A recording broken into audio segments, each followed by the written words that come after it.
Good morning, friends. Myself Kedar Badeka, and today I am taking the 31st lecture of quality engineering. Yesterday we are talking about the one of the topic from the chapter number 6, which is about the benchmarkings.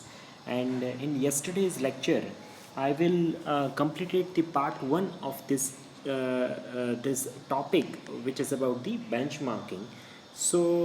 This is the part number 2 of the lecture of the benchmarking. We will continue this benchmarking topic in today's lecture also, and I think one more part which we can make on this topic about the benchmarking for the tomorrow's sessions. So I think we clarify all the definitions about the benchmarking. The benchmarking, it's a very basic things. So if we are comparing our process, our product, our service, our practices against a standard organization's processes or the practices, and we can try to improve our processes, and we are try to get the loopholes from our systems, and we try to make it correct, which is about the benchmarkings, or we are creating some kind of the highest standards for the itself, our organization, which is about the benchmarking. We can also discuss in the previous sections about the benefits of the benchmarking, how the benchmarking is benefits to us, and how we can process the benchmarking in our organizations. Let's start the further discussions on the benchmarking. So the benchmarking process, which starts with the four questions, right? Suppose you wants to uh, apply the benchmarking process for your product, for your practices, for your processes, right? You can ask the four questions to yourself or your organizations. What should we benchmark? हमें क्या जो है वो benchmark करना चाहिए? Whom should we benchmarks? Then how do we perform the process of the benchmarkings, and how do they perform the process of the benchmarkings? एक हमें कैसे करना चाहिए, एक वो कैसे कर रहे हैं, हम बेंचमार्किंग हमारे लिए क्या है और बेंचमार्किंग उनके लिए क्या है. ये चार क्वेश्चंस अगर हम लोग खुद से पूछेंगे, या फिर और जो है वो एक रेप्यूटेड ऑर्गेनाइजेशंस है उसके बारे में हम लोग जानने की कोशिश करेंगे, तो ये इस तरीके से हम पूरे जो है वो अपने प्रोडक्ट के लिए, अपने ऑर्गेनाइजेशंस के लिए बेंचमार्किंग के लिए जो है वो काम कर सकते हैं.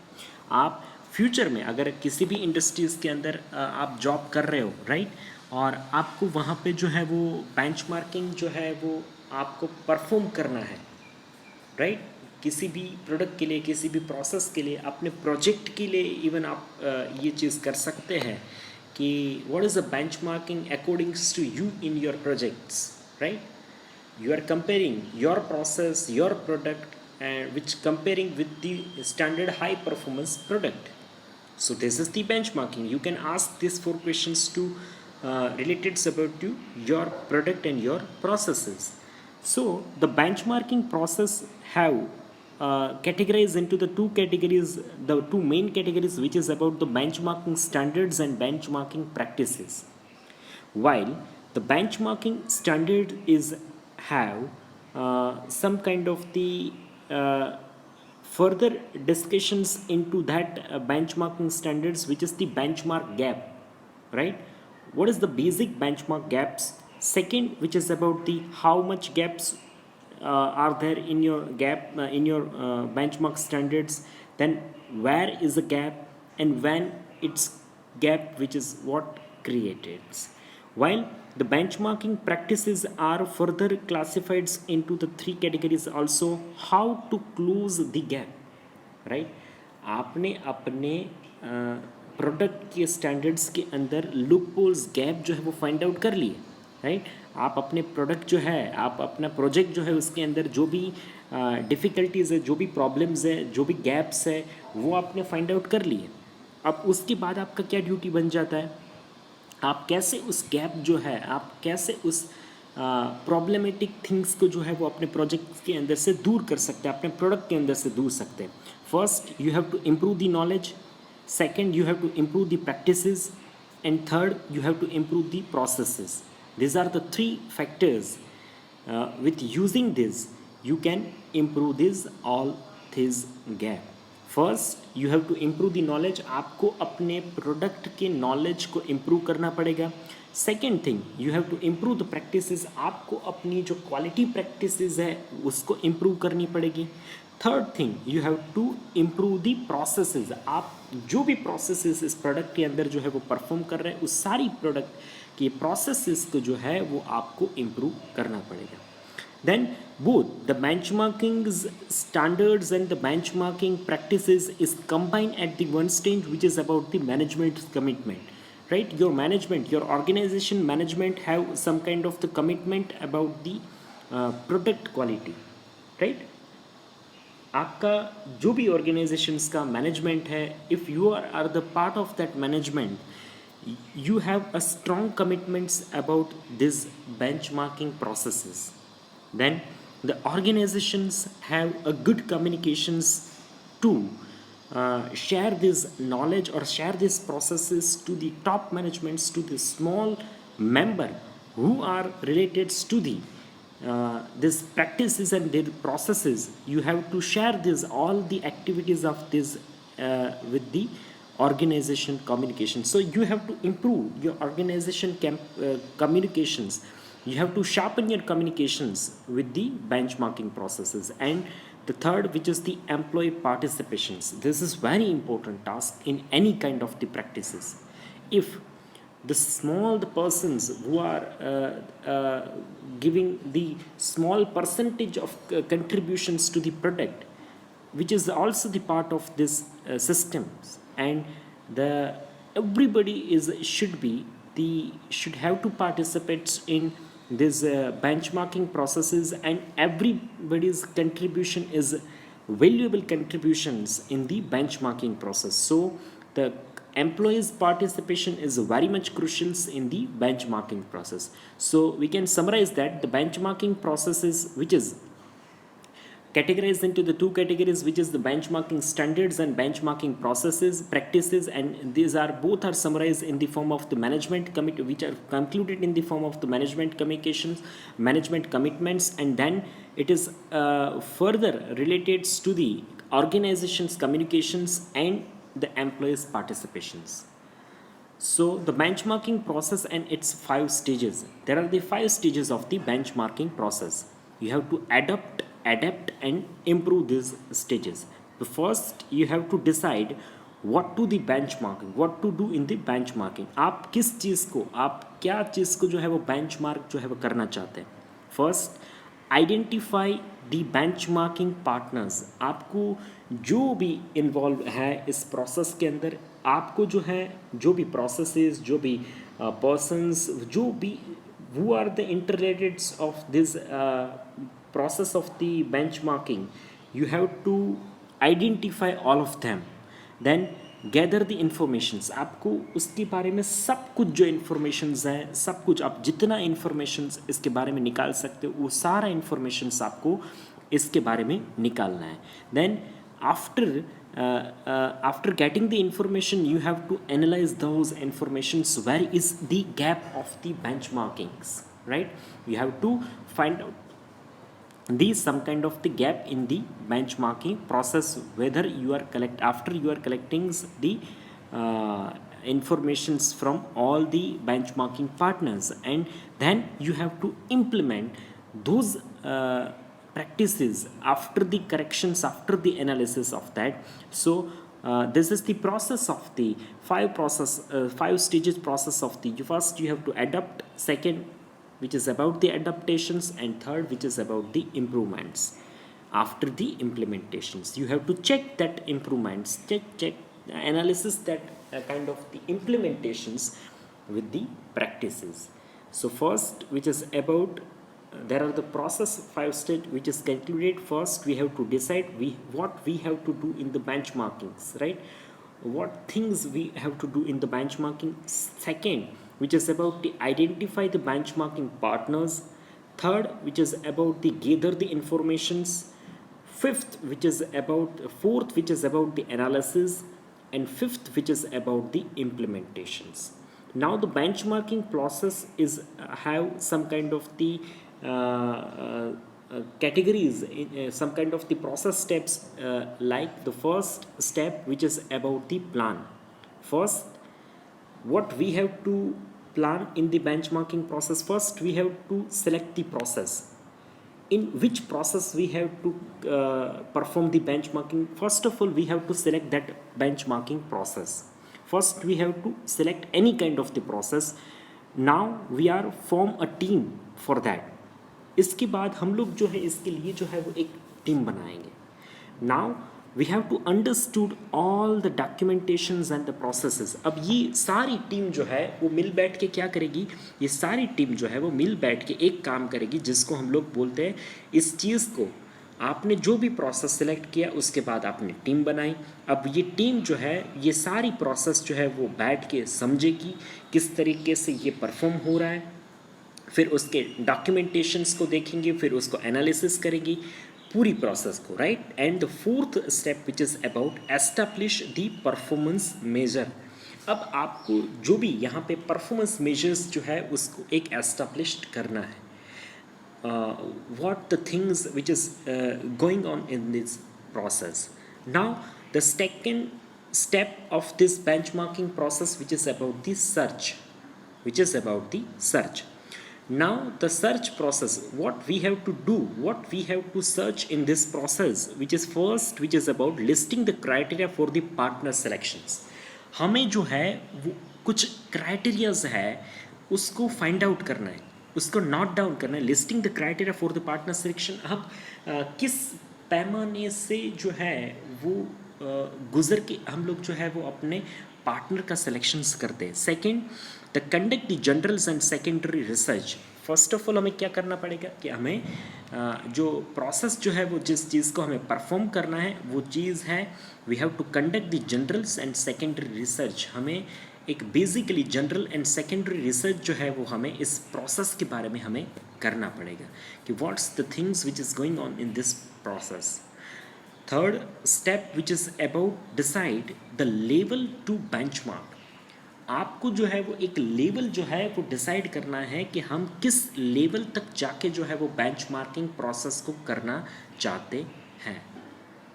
Is it okay? You have to decide the level of the benchmarking. आपको जो है वो बेंचमार्किंग का लेवल जो है वो एक डिसाइड करना है. Fourth which is about you have to identify the potential partners and the contacts. अब उसके बाद आपको क्या करना पड़ेगा, you have to identify the potential partners and the contacts. अब उसके लिए आपने जो किस लेवल तक आपको अपना प्रोडक्ट को, अपने प्रोसेस को, अपने प्रैक्टिसेस को बेंचमार्क करना है वो डिसाइड कर लिया. उसके बाद आपको आइडेंटिफाई करने हैं उतने पोटेंशियल से काम कर सके, उतने जो है वो ऐसे पार्टनर्स और ऐसे कॉन्टैक्ट जो है वो आपको फाइंड आउट करने हैं. Is it clear? Now the benchmarking strategy which is included some kind of the step like the observe. You have to observe what you have to observe in the benchmarking strategy. First, you have to create a questionnaires and sends to the partners. आपको एक questionnaires जो है वो बना के अपने partner को जो है वो आपको भेजनी है, right. First of all you have to make the questionnaires about the product, process, practices, and you have to send it to your partners. Then telephone contacts, you have to contact with them with the telephonic communications, या फिर हम लोग इससे observe कर सकते हैं. you have to direct observations and there is a possibility chance of the site visit.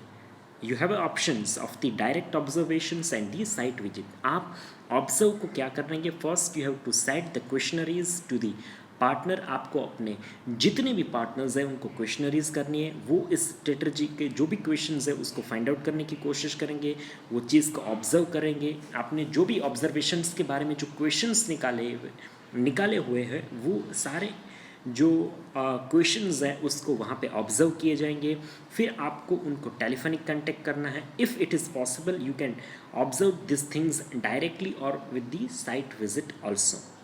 In this strategy, there is a step of the analysis.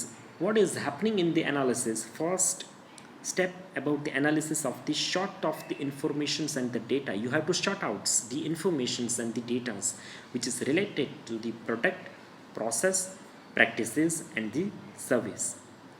After after getting or after sorting that informations and the data, the quality control informations and data, how to control the qualities, right? You have to identify the that quality control informations and the data.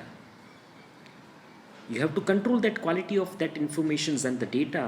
The third step which is in the analysis, which is about the normalize the data if it is necessary.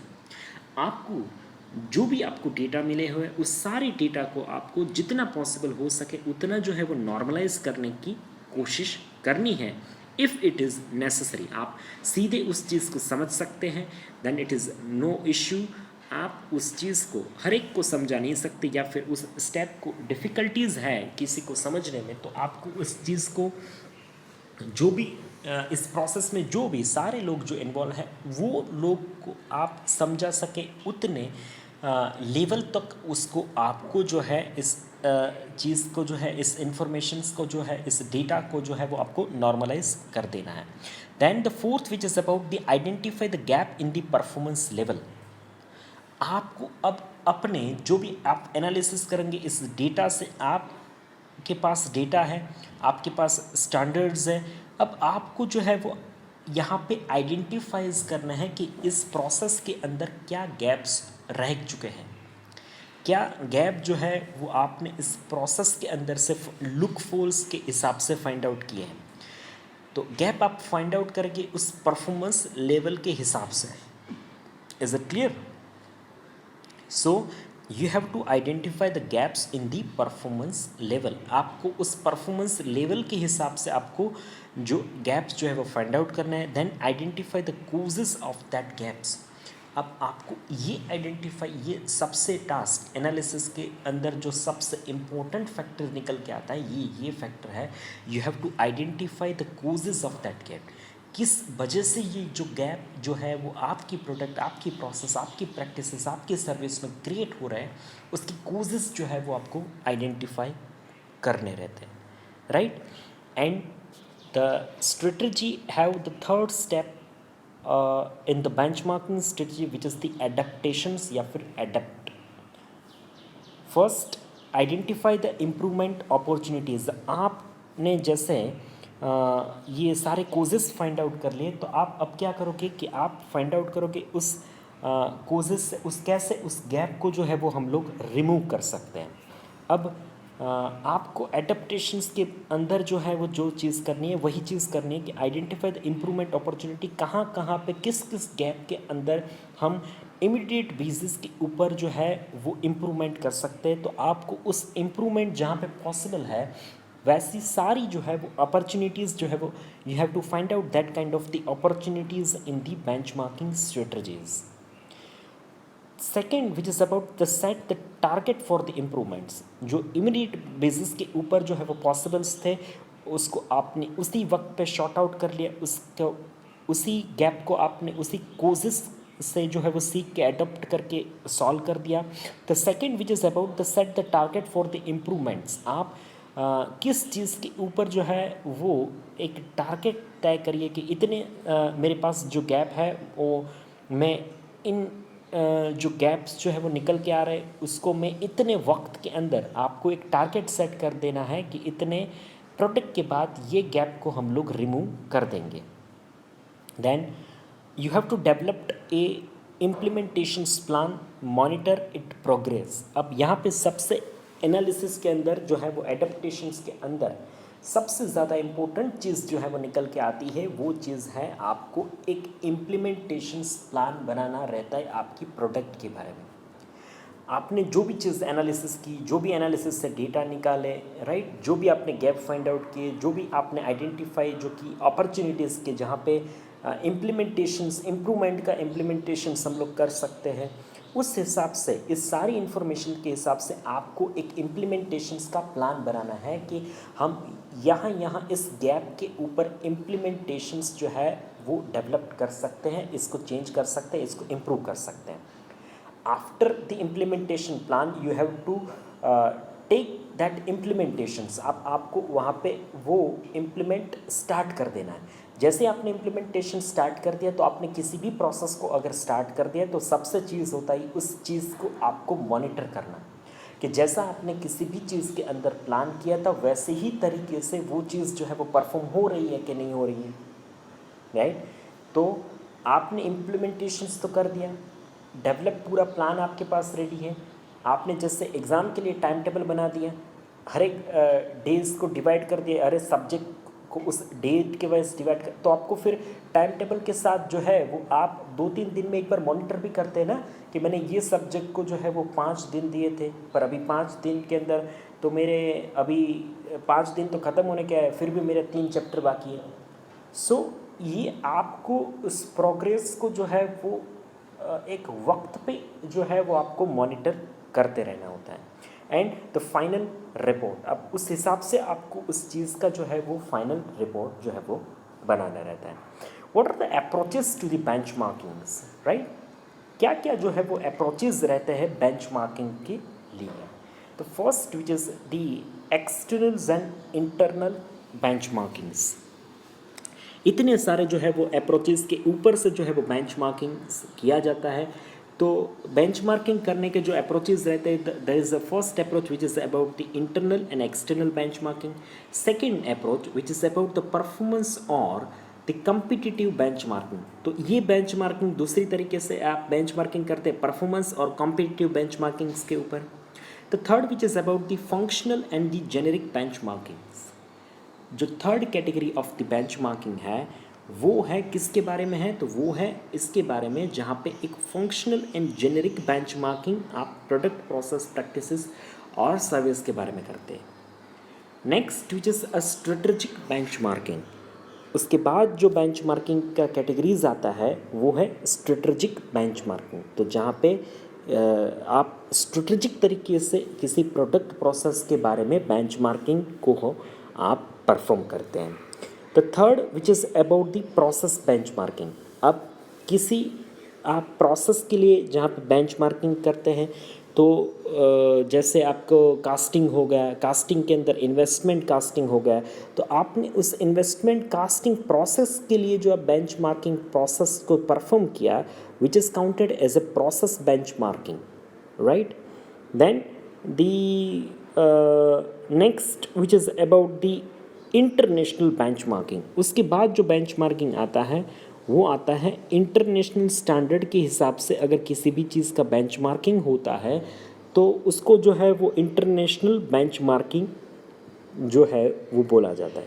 तो हम लोग summarise करने की कोशिश करते हैं. Internal और external benchmarking, performance और कॉम्पिटिटिव बेंचमार्किंग, फंक्शनल और generic benchmarking, strategic benchmarking, process benchmarking and international benchmarking.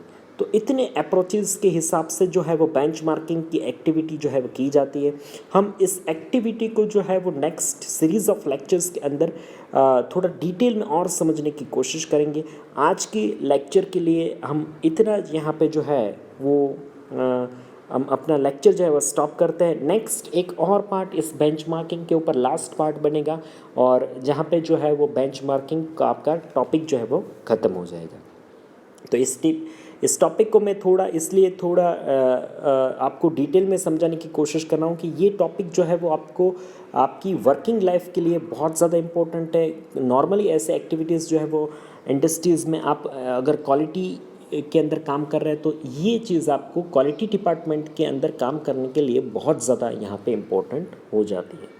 So this is all about the today's lecture. If you have any kind of the questions, doubt, queries regarding this lectures, you can ask me your questions or doubts into the comment sections. After watching this video lecture, you have to write your enrollment number into the comment sections, which is counted as your online attendance. So this is all about the today's lecture. Thank you so much for watching this video lecture.